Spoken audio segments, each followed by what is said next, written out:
पिछले एपिसोड में हमने देखा सम्राट क्या हो रहा है तुम्हें। सम्राट कोई है प्लीज हेल्प। अपने आंखें खोलो। सम्राट चंचल बहुत ही ज्यादा रोते हुए बोल रही थी पर कोई नहीं आ रहा था उसकी मदद करने। इससे पहले कि वो कुछ करती तभी बहुत सारे नकाबपोश उन दोनों को घेर लेते हैं। उन्हें देखकर चंचल और भी ज्यादा डर जाती है। सम्राट को धुंधला धुंधला दिखाई दे रहा था पर वो कुछ कर नहीं पा रहा था। तभी नकाबपोशों के भीड़ को चीरते हुए कोई शख्स आगे बढ़ता है जिसने अपने होठों पर सिगरेट दबा रखा था। वो चंचल के पास आता है और उसे बालों से पकड़कर घसीटता हुआ वहां से ले जाने लगता है। सम्राट की आंखें बोझिल हो रही थी। उसके नाक कान से अब भी खून बह रहा था।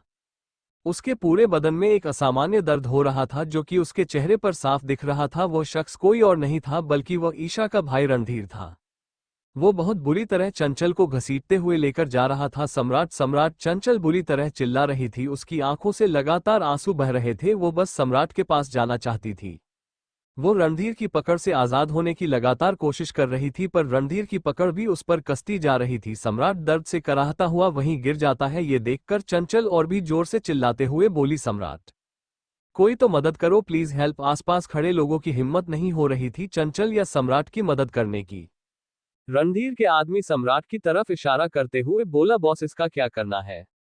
रणधीर अपने होठों से सिगरेट निकालता है और एक नज़र सम्राट को देखते हुए बोला, पड़ा रहने दो इसे, रात को बर्फ पड़ेगी तो दब जाएगा, बच गया तो आ जाएगा अपने महबूबा को लेने। इतना कहकर वह वापस होठों में सिगरेट दबा लेता है। ये सुनते ही चंचल एकदम से चिल्ला पड़ती है, नहीं सम्राट सम्राट। ये कहते हुए वो सम्राट की तरफ दौड़ने लगती है। तभी रणधीर उसके सिर पर गन से मार देता है जिससे चंचल बेहोश होकर वहीं गिर जाती है और रणधीर वापस उसको घसीटते हुए अपने साथ ले जाता है और जाते हुए पास खड़े लोगों को धमकाते हुए कहा, अगर किसी ने भी उसकी मदद करने की सोची भी तो फिर वो अपने आने वाली जिंदगी के बारे में सोच नहीं पाएगा। इतना कहकर वो वहां से चला जाता है।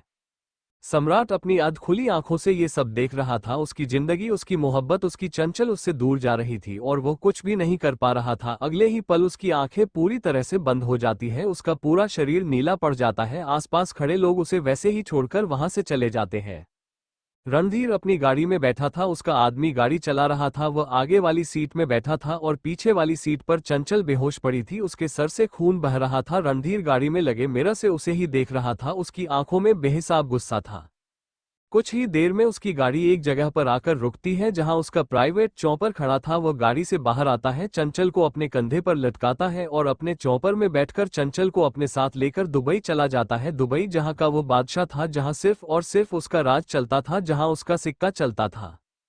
अपने शहर में अपनी हुकूमत में वो चंचल को लेकर जा रहा था। रात होने वाली थी। हल्का हल्का अंधेरा भी छा गया था और उस ठंडी रात में सम्राट वहीं पड़ा था। कोई हलचल नहीं हो रही थी। उसके शरीर में वो जिंदा भी है या नहीं ये कहना भी मुश्किल था। वही रणधीर दुबई पहुंच गया था। अपने चौपर से उतरकर वो अब गाड़ी में बैठकर जा रहा था अपनी दहशत की दुनिया में जो कि उसी की बनाई हुई है, जहां वह अपने दुश्मनों को ऐसी सजा देता है जो कोई सोच भी नहीं सकता। कहते हैं जो आज तक रणवीर की दुनिया में गया वो वहां से जिंदा लौटा ही नहीं। इस बार वो खुद अपनी गाड़ी चला रहा था। पिछली सीट पर चंचल बेहोश पड़ी हुई थी। रणधीर बेहद गुस्से से उसे घूर रहा था। धीरे धीरे चंचल को होश आने लगता है। उसके दिमाग में वही सब घूम रहा था जब सम्राट के नाक कान में से खून आने लगा था और वह दर्द से तड़प उठा था। ये याद आते ही चंचल एकदम से घबराकर उठती है और चिल्लाते हुए सम्राट। उसकी सांसें तेज चल रही थी, पूरा शरीर पसीने से तरबतर था। वो होश में आती है और खुद को गाड़ी में देखती है। गाड़ी चलाते रणधीर को जो अपने चेहरे पर डेविल स्माइल लिए उसे ही देख रहा था। चंचल उसका भयानक चेहरा, भयानक हंसी देखकर बहुत डर जाती है। वो तुरंत खुद को अपने शॉल से कवर कर लेती है और तुरंत गाड़ी का शीशा पीटते हुए, बचाओ बचाओ कोई है प्लीज हेल्प, वो रोते हुए चिल्ला रही थी। पर उसके चिल्लाने से रणधीर को कोई फर्क नहीं पड़ रहा था। वो अपने ही रफ्तार से गाड़ी चला रहा था। कुछ देर में उसकी गाड़ी एक जगह पर आकर रुकती है, एक बड़ी सी इमारत जिसके दरवाजे पर काले कपड़े पहने दो आदमी खड़े थे जिनके चेहरे पर मास्क था। वो रणधीर की गाड़ी देखते ही जल्दी से दरवाजा खोलते हैं। रणधीर की गाड़ी अंदर आते ही वो दरवाजा वापस बंद कर देते हैं। एक मोटा ताला उस पर लगा दिया जाता है, मतलब वहां से भाग पाना नामुमकिन था। रणधीर जोर से गाड़ी का ब्रेक मारता है और गाड़ी में से बाहर आता है। इसके बाद वह पीछे का दरवाजा खोलता है। चंचल कोने में सीट से चिपक कर बैठी हुई थी। उसने अपने आप को शॉल से पूरा कवर कर रखा था। रणधीर एक मिनट तक उसका गाड़ी से बाहर आने का इंतजार करता है, पर जब वह बाहर नहीं आती तो उसका पैर पकड़कर घसीटते हुए उसे बाहर निकालता है और उसी तरह घसीटते हुए उसे अंदर ले जाने लगता है। चंचल बुरी तरह रो रही थी, चिल्ला रही थी, चीख रही थी। उसे बहुत दर्द हो रहा था पर उसकी चीख उस बंद इमारत में कहीं दफन हो जाती है।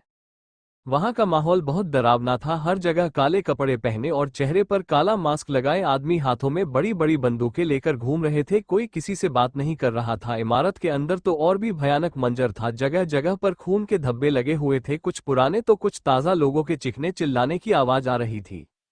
उनकी चीखें सुनकर एक पल के लिए चंचल अपना दर्द भूल गई थी। वह अपनी आंखों से दहशत का वह मंजर देख रही थी जो उसने कभी सपने में भी नहीं सोचा था। उसके आसपास दोनों तरफ एक जेल नुमा कमरा बना हुआ था। उसके बीच के रास्ते से रणधीर उसे घसीटते हुए ले जा रहा था।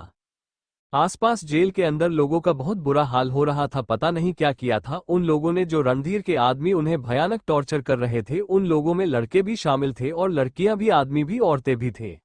इतना जुल्म हो रहा था वहां पर जो कोई देखे तो उसकी रूह कांप जाए। ये सब देखकर चंचल की रूह भी कांप गई थी। रणधीर का अपना शासन चलता था वहां पर और उसके आगे किसी में बोलने की हिम्मत नहीं थी, और जो उसके सामने बोलने की हिम्मत करता था उसका वही हाल होता था जो उन लोगों का हो रहा है। रणधीर उसे भी एक ऐसे ही कमरे में ले जाता है जो किसी जेल की तरह ही लग रहा था। दरवाजा नहीं था उसका, बस सलाखें थी जिसका छोटा सा गेट था। वह चंचल को वहीं जमीन पर पटकता है, फिर अपने जेब से एक इंजेक्शन निकालता है जो कि ड्रग्स का था, और फिर वो चंचल की तरफ बढ़ जाता है। ये देखकर चंचल एकदम से चिल्ला पड़ती है नहीं, और खुद में सिमटते हुए पीछे होने लगती है। रणधीर इंजेक्शन लेकर उसकी तरफ बढ़ रहा था। अगले ही पल वो लपक कर चंचल का पैर पकड़ लेता है और उसे अपनी तरफ खींचने लगता है। नहीं प्लीज। चंचल बुरी तरह चिल्ला रही थी पर रणधीर पर उसके चिल्लाने की रत्ती भर भी असर नहीं हो रहा था, बल्कि उसे तो लोगों के चीखने चिल्लाने से बहुत मजा आता था। रणधीर के पकड़ उसके पैर पर कसती जा रही थी। अगले ही पल चंचल अपने सारे हिम्मत इकट्ठे करके अपने दूसरी पैर से जोर से रणधीर के पेट पर लात मारती है, जिससे वो 2 कदम पीछे हो जाता है और वो इंजेक्शन नीचे जमीन पर गिर जाता है। ये देखकर रणधीर के आंखों में भयानक गुस्सा उतर आता है। वो अपनी जलती निगाहों से चंचल को घूरता है और फिर उसके पास जाकर एक चांटा मारता है उसके गाल पर। उसने इतनी जोर से मारा था कि चंचल दूर जाकर गिरती है और उसके होठों के किनारे से खून बहने लगता है। रणधीर उसके पास जाता है और उसे बालों से पकड़कर खड़ा करता है और सामने दीवार में देकर मारते हुए बोला, तेरी इतनी हिम्मत कि तू मुझ पर वार करे, तुझे तो मैं। इतना कहते हुए वो उसे अपनी तरफ घुमाता है और उसका गला दबाते हुए बोला, रणधीर पर हाथ उठाने का अंजाम जानती है तू? प्रश्नवाचक चिन्ह। वह बहुत जोर से उसका गला दबाते हुए बोलता है, इतनी जोर से कि चंचल की सांस उखड़ने लगी थी। यहां तक कि उसकी आंखों से आंसू भी बहने लगते हैं। वह अपने दोनों हाथों से रणबीर के हाथ अपने गले से हटाने की कोशिश कर रही थी पर रणधीर पर कोई फर्क नहीं पड़ रहा था। चंचल की आंखें बंद होने लगती हैं। तभी रणधीर उसे छोड़ता है और जमीन पर गिरा इंजेक्शन उठाने लगता है। पीछे से चंचल ने कहा, अंजाम तो तू देखेगा मुझे हाथ लगाने का। जिन हाथों से तूने मुझे छुआ है ना, मेरा सम्राट आएगा और तेरे हाथ काट कर तेरे शरीर से अलग कर देगा, तुझे ऐसी भयानक मौत देगा जो तू सोच भी नहीं सकता। बेहद गुस्से से बोलती है चंचल। रणधीर पीछे मुड़कर उसकी तरफ देखता है। चंचल गुस्से से उसे ही घूर रही थी। उसके आंखों में एक आग थी, एक जुनून थी। रणधीर उसे ही देख रहा था। फिर अचानक से उसके चेहरे पर डेविल स्माइल आ जाती है और वह शैतानी हंसी हंसते हुए कहा, सम्राट यहाँ आएगा? सम्राट जिंदा होगा तो आएगा ना, वह तो कब का मर गया होगा, क्योंकि जहर जो दिया है मैंने उसे, जहर भी ऐसा कि जो इंसान को मारकर ही छोड़ता है। तो अपना सोच, ये कहता हुआ वो उसके करीब जाता है और एकदम से वह इंजेक्शन घोंप देता है उसकी बाजू में। चंचल दर्द से चिल्ला रही थी। जितना वो दर्द से चिल्ला रही थी रणधीर उतनी ही बुरी तरह से उसे इंजेक्शन दे रहा था। अगले ही पल चंचल जमीन पर गिर जाती है और उसकी आंखें बंद होने लगती है। रणधीर उसे वैसा ही छोड़कर बाहर से ताला लगाकर चला जाता है। चंचल जमीन पर पड़ी थी। कान में रणधीर के शब्द गूंज रहे थे, सम्राट जिंदा होगा तब आएगा ना। चंचल बेहोशी की हालत में, तुम्हें आना ही होगा सम्राट, तुम्हें कुछ नहीं होगा, तुम्हें कुछ नहीं होगा, इतना कहकर वो बेहोश हो जाती है। यहाँ कश्मीर में सम्राट बर्फ के चादर से ढका अभी तक वहीं पड़ा था। किसी ने उसकी मदद नहीं की थी। उसका पूरा शरीर नीला और ठंडा पड़ा हुआ था। अंधेरा छा गया था। दूर कहीं लाइट चल रही थी जिसकी हल्की रोशनी सम्राट के चेहरे पर पड़ रही थी। ठीक उसी वक्त वहां से एक गाड़ी गुजरती है जिसके अंदर बैठी एक लड़की की नजर सम्राट के चेहरे पर पड़ती है। पापा डॉट, गाड़ी रोको पापा, वह एकदम से बोलती है। गाड़ी चला रहे उसके पापा तुरंत गाड़ी रोकते हैं। उस लड़की का नाम अनन्या था। वह तुरंत गाड़ी में से बाहर आती है, सम्राट के पास जाती है। उसके पापा भी उसके पीछे पीछे जाते हैं। आसपास के गुजर रहे लोग उन दोनों को देखने लगते हैं, फिर वह भी उनके पास जाते हैं। अनन्या सम्राट के पास जाती है और उसके चेहरे पर बर्फ पड़ी हुई थी उसे हटाने लगती है। इतने में वो लोग दोनों को चेतावनी देते हैं, आप इस आदमी की मदद ना करें तो बेहतर होगा, वरना आपकी जान पर भी बन सकती है। ये सुनते ही अनन्या के पापा ने कहा, चलो बेटी, हमें किसी मुसीबत में नहीं पड़ना, चलो यहाँ से। वह अनन्या का हाथ पकड़ते हुए बोलते हैं। अनन्या अपना हाथ छुड़वाते हुए बोली, कैसी बातें कर रहे हैं आप पापा? मैं एक डॉक्टर हूं, ऐसे किसी को मरने के लिए नहीं छोड़ सकती, और इन्हें तो बिल्कुल भी नहीं। पागल हो गई है क्या? लड़की खुद भी मरेगी, हमें भी मरवाएगी। कुछ लोग और वहां पर आते हुए बोलते हैं। ये सब सुनकर अनन्या के पापा भी डर जाते हैं और फिर से अनन्या को वहां से चलने के लिए कहते हैं, पर अनन्या अपनी बात पर अड़ी रहती है। वो वहां पर खड़े लोगों को लताड़ते हुए बोली, इंसानियत नाम की चीज नहीं बची है क्या आप लोगों के अंदर?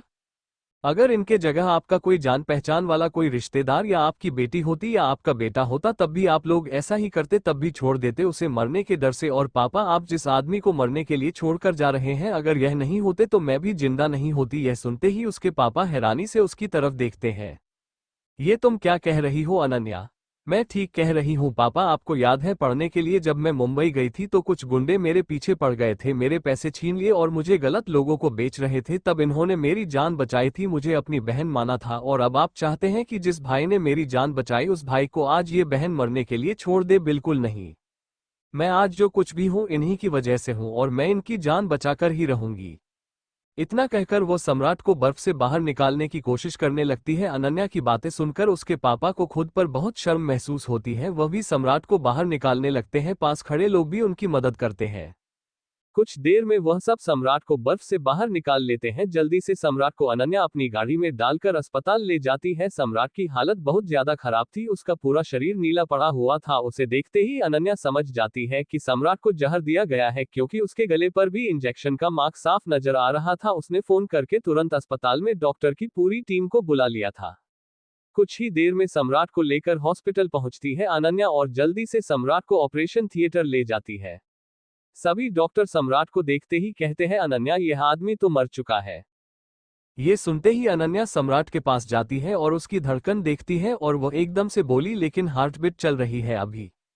तभी दूसरे डॉक्टर ने कहा, इसे हॉटबीट का चलना नहीं कहते, धीरे धीरे रुकना कहते हैं। कुछ ही पल में इसकी हॉटबीट पूरी तरह से रुक जाएगी। जहर पूरी बॉडी में फैल चुका है, नाक और कान से काफी खून भी बह चुका है, हम चाहकर भी इसे बचा नहीं सकते। उस डॉक्टर की बात को अनसुना करते हुए अनन्या जल्दी से सम्राट के चेहरे पर ऑक्सीजन मास्क लगाती है और ऑपरेशन की तैयारी करते हुए बोली, हार्टबीट चल तो रही है ना?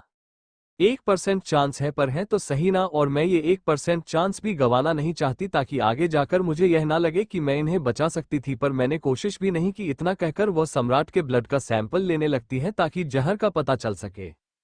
उसकी बात सुनकर दूसरे डॉक्टर भी सख्ते में आ जाते हैं और वह भी उसका साथ देने लगते हैं। जहां सम्राट और चंचल दोनों ही जिंदगी और मौत के बीच जूझ रहे थे, वहीं रोहन और तनु धीरे धीरे एक दूसरे के करीब आ रहे थे। दोनों में दोस्ती तो पहले ही हो गई थी और रोहन अब तनु के साथ सहज होने लगा था, बातें करने लगा था तनु से, उसकी बातें पर हंसने मुस्कुराने लगा था। और तनु तो उसके सीधेपन पर अपना दिल हारती जा रही थी। उसे खुद नहीं पता था कि उसे रोहन की आदत लगती जा रही है, उसे रोहन का साथ भाने लगा था। इस वक्त वह दोनों डिनर कर चुके थे। रोहन सोफे पर किसी गहरी सोच में गुम बैठा था, उसे बहुत अजीब लग रहा था। उसे ऐसा लग रहा था जैसे कुछ बहुत बुरा हुआ है।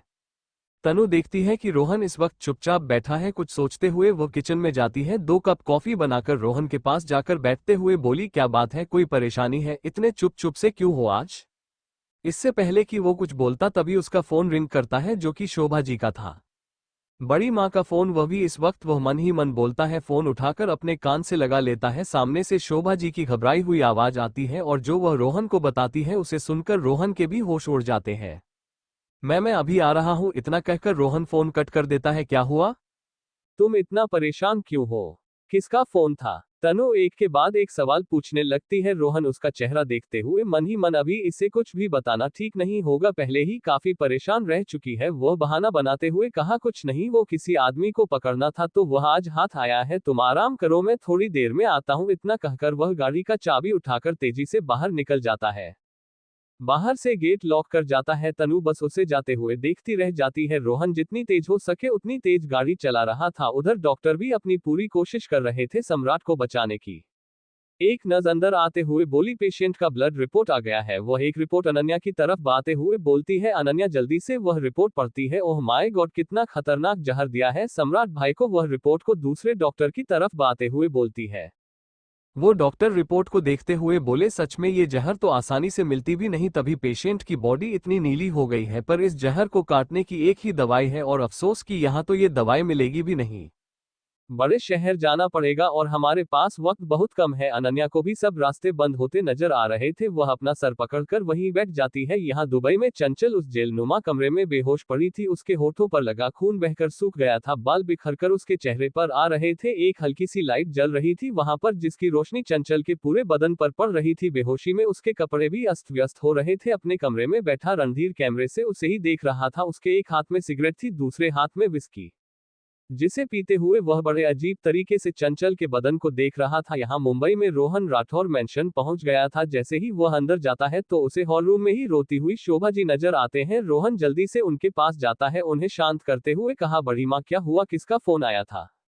शोभा जी ने रोते हुए कहा, कश्मीर से किसी अनन्या नाम की लड़की का फोन था, उसने बताया कि सम्राट। शोभा जी से बोला भी नहीं जा रहा था। रोहन जल्दी से अनन्या का नंबर लेकर उसे फोन करता है और सारी बात पूछता है। अनन्या उसे सारी बात बताती है कि कैसे सम्राट उसे बर्फ से ढका हुआ सड़क पर मिला और उसे जहर दिया गया है। जैसे जैसे अनन्या बताती जा रही थी वैसे वैसे रोहन के हाथ पैर भी ढीले हो रहे थे। उन्हें बचा लो प्लीज, कैसे भी करके उन्हें बचा लो। रोहन के मुंह से बस इतना ही निकलता है। अनन्या ने कहा, सर हमें जो दवाई चाहिए वह इस वक्त यहाँ नहीं मिल रही और हमारे पास वक्त भी बहुत कम है। रोहन ने बीच में ही कहा, चाहे दुनिया के किसी भी कोने से दवाई लानी पड़े मैं ले आऊंगा, मैं आ रहा हूँ, तुम मुझे उस दवाई का नाम बताओ। कुछ भी देर में रोहन उस दवाई का इंतजाम कर लेता है और फिर वह और शोभा जी प्राइवेट चॉपर से कश्मीर के लिए निकल जाते हैं। कश्मीर में जैसे जैसे वक्त हाथ से निकल रहा था वैसे वैसे सम्राट की हालत और भी बिगड़ने लगी थी। ऑक्सीजन मास्क के अंदर भी उसे सांस नहीं आ रही थी। पूरा शरीर बर्फ की तरह ठंडा था। जहर का असर अब उसे मौत की तरफ लेकर जा रहा था। एकदम से उसका शरीर हिलने लगा था। ये देखकर अनन्या घबरा जाती है, यहाँ तक कि उसकी आंखों से आंसू भी बहने लगते हैं, क्योंकि वह समझ गई थी कि अब सम्राट को बचाना मुश्किल है।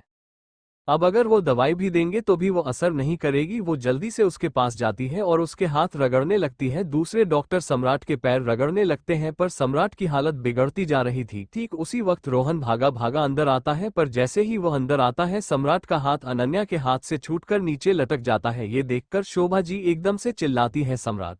कुछ पल के लिए सब कुछ शांत हो चुका था। सभी डॉक्टरों ने जवाब दे दिया था कि अब कुछ नहीं हो सकता। इधर दुबई में सुबह होने वाली थी। चंचल को जो इंजेक्शन दिया था रणधीर ने, उसका असर अब खत्म हो गया था और उसे होश आ रहा था। वह अपनी आंखें खोलती है, अभी भी उसे धुंधला धुंधला नजर आ रहा था।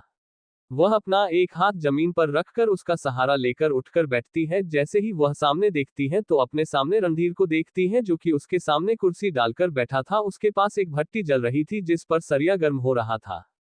एक पल के लिए तो उसका भयानक चेहरा देखकर चंचल भी डर जाती है और पीछे दीवार से लग जाती है। रणधीर बिना कुछ बोले उस जलती भट्टी में उस सरिये को कभी इधर कर रहा था तो कभी उधर। आग की लपटें ऊपर तक उठ रही थी। वह आग की लपटें रणधीर के चेहरे तक आ रही थी, जिसमें उसका भयानक चेहरा और भी खतरनाक लग रहा था। वह खामोशी से सरिये के साथ खेलते हुए और भी खतरनाक लग रहा था। चंचल के चेहरे पर डर साफ नजर आ रहा था। रणधीर उसकी तरफ बिना देखे कहा, यही डर, लोगों का यही डर मुझे बेहद पसंद है। वो अपनी डेविल स्माइल के साथ बोलता है। इसके बाद वो अपनी जेब से कुछ निकालकर सूंघता है, कोई नशे की चीज, जिसे सूंघने के बाद वो और भी खतरनाक हो जाता है। चंचल के माथे पर पसीने की बूंदें उभर आती है। वो मन ही मन बार बार सम्राट का नाम ले रही थी। यहाँ कश्मीर में सम्राट का हाथ अनन्या के हाथ से छूटकर नीचे गिर जाता है। एक पल के लिए तो सब कुछ शांत हो जाता है। डॉक्टर भी एक दूसरे की तरफ देख रहे थे, जैसे कह रहे हो कि अब कुछ बचा नहीं है। सम्राट की यह हालत देखकर शोभा जी का रो रो कर बुरा हाल हो जाता है। यहाँ तक कि रोहन की आंखें भी नम हो जाती है। उसके हाथ से वो दवाई वाला बॉक्स नीचे गिर जाता है। अनन्या की नजर उस दवाई पर पड़ती है। पता नहीं उसके दिल में क्या आता है। वो उस दवाई को उठाती है और इंजेक्शन में भरकर सम्राट को लगाने लगती है। ये आप क्या कर रहे हैं अनन्या, अब कोई फायदा नहीं। अनन्या ने रोते हुए कहा, प्लीज सर एक आखिरी कोशिश करने दीजिए। ये कहते हुए वह सम्राट को इंजेक्शन लगा देती है, इस उम्मीद के साथ कि शायद कोई चमत्कार हो जाए और सम्राट की जान बच जाए। अब तो सब भगवान के ऊपर था। शोभा जी भगवान से प्रार्थना कर रही थी, सम्राट के लिए भी और चंचल के लिए भी। लोगों ने उनको सब बता दिया था कि कोई आया था और उस लड़की को अपने साथ ले गया। यहाँ दुबई में रणधीर अभी भी उस सरिये को गर्म करने में लगा हुआ था और बहुत खतरनाक लग रहा था। चंचल एकदम से, कौन हो तुम और मुझे यहाँ क्यों लाए हो? वो चिल्लाते हुए बोलती है। जितना वो चिल्ला रही थी रणधीर उतनी ही शांति से बोला, जब अपनी बहन का बदला लेने के लिए सम्राट तुझे घर से उठा सकता है तो मैं अपनी बहन का बदला लेने के लिए तुझे नहीं उठा सकता? अगर सम्राट अपनी बहन का बदला लेने के लिए सुमेर को मौत के घाट उतार सकता है तो फिर मैं क्यों नहीं? बदला लेने का हक तो मुझे भी है ना? ये कहते कहते उसके चेहरे के भाव बदल जाते हैं। वो चंचल को घूरते हुए देखा, कुछ गलत तो नहीं किया ना मैंने? चंचल ने एकदम से कहा, अपनी तुलना मेरे सम्राट से करना बंद करो, तुम उसके जूते के सामान भी नहीं हो। सम्राट ने मुझे उठाया जरूर था, पर आंख उठाकर मेरी तरफ देखा भी नहीं था। कोई तकलीफ नहीं पहुंचाई थी मुझे, उनके जैसा बनना तो नामुमकिन है। और रही बात तुम्हारी बहन की, तो वह इसी के लायक थी। अपनी बदतमीज बहन की तुलना तुम आरोही के साथ मत करो, वह बेहद गुस्से से बोलती है। रणधीर चंचल को गुस्से से देखता है, उस पर गरजते हुए कहा, किसी की हिम्मत नहीं होती मेरे सामने मुंह खोलने की, पर तुझ में बड़ी हिम्मत है। मौत तेरे सामने बैठी है और तू बजाय डरने के मुझसे बहस कर रही है। वो चंचल की तरफ अपने कदम बढ़ाते हुए बोला, तुझे मौत से डर नहीं लगता? वह चंचल के बेहद करीब जाकर बोलता है। चंचल बेखौफ होकर उसके निगाहों में देखते हुए बोली, मुझे सच बोलने से डर नहीं लगता, और मैंने जो कहा सच कहा। रणधीर जो उसे गुस्से से घूर रहा था, उसके होठों पर जहरीली हंसी तैर जाती है। वो चंचल के चेहरे पर अपनी उंगली फेरते हुए कहा, मेरी आंखों में देखने की हिम्मत किसी में नहीं है, तुम पहली हो जिसने मेरे सामने मुंह खोला है। इम्प्रेसिव। चंचल उसका हाथ अपने चेहरे से झटकते हुए बोली, हाथ मत लगाओ मुझे, वरना हाथ तोड़ दूंगी तुम्हारे। रणधीर को उसकी आंखों में वही आग नजर आती है जो वो सम्राट की आंखों में देखता था। हाथ में से याद आया, अपने इन्हीं हाथों से मारा था ना तूने मेरी बहन को? इन्हीं हाथों से। वह चंचल के दोनों हाथों को अपने हाथों में जकड़ते हुए बोलता है। चंचल की एक दर्द भरी आह निकल जाती है। वह लगातार अपने हाथ उसकी पकड़ से आजाद करवाने की कोशिश कर रही थी, पर रणधीर की पकड़ उतनी ही उस पर कसती जा रही थी, यहां तक कि उसकी उंगलियों के निशान चंचल के हाथों पर भी छप गए थे। चंचल को बहुत दर्द हो रहा था, दर्द की वजह से उसकी आंखों से आंसू बह रहे थे। रणधीर एकदम से पागलों की तरह बिहेव करते हुए बोला, इन हाथों से मारा था ना मेरी ईशा को? इन्हीं हाथों से गोली चलाई थी ना तूने मेरी बहन पर? वह अपना भयानक चेहरा चंचल के चेहरे के करीब ले जाते हुए बोलता है। उसका पागलपन देखकर चंचल डर जाती है और कसकर अपनी आंखें बंद कर लेती है। यहाँ कश्मीर में सम्राट को दवाई दिए काफी टाइम हो गया था, पर उसकी हालत में कोई सुधार नहीं था। डॉक्टर तो पहले ही कह चुके थे कि यह अब जिंदा नहीं है, आप इन्हें ले जाइए। शोभा जी का रो रो कर बुरा हाल हो गया था। वह कब से हॉस्पिटल के मंदिर में भगवान के सामने हाथ जोड़े खड़ी थी। रोहन आसपास के लोगों से पता कर रहा था कि कौन था जो चंचल को लेकर गया, पर सम्राट के अलावा रणधीर को कभी किसी ने नहीं देखा था, रोहन ने भी नहीं। अनन्या भी जितना हो सकता था यही कोशिश कर रही थी कि कैसे भी करके सम्राट की जान बच जाए। यहाँ चंचल रोते हुए मन ही मन बस सम्राट को पुकार रही थी, सम्राट कहाँ हो आप? सम्राट प्लीज मुझे बचा लीजिए। पर अगले ही पल उसे अपने बदन पर कुछ रेंगता हुआ महसूस होता है। वह झट से अपनी आंखें खोलकर देखती है तो रणधीर को अपनी बेहद करीब पाती है। उसके फेस पर डेविल स्माइल थी और उसका हाथ चंचल के कंधे पर था। ये सब देखकर चंचल की आंखें डर के मारे फैल जाती है। रणधीर चंचल के बदन पर अपना हाथ फेरते हुए कहा, बहुत खूबसूरत हो तुम। अब समझ में आया कि सम्राट तुम्हारा इस कदर दीवाना क्यों हुआ। इस खूबसूरती पर तो ईशा जैसी लाखों बहनें कुर्बान। ये कहता हुआ वो उसके कंधे से उसका सूट फाड़ देता है। तभी चटाक करके एक चांटा उसके मुंह पर पड़ता है, जो कि चंचल ने मारा था। अब आगे क्या होगा? कुछ गलत तो नहीं होगा चंचल के साथ? सम्राट बच तो जाएगा? आगे की कहानी सुनने के लिए बने रहिए। नफरत भरी मोहब्बत कहानी पर।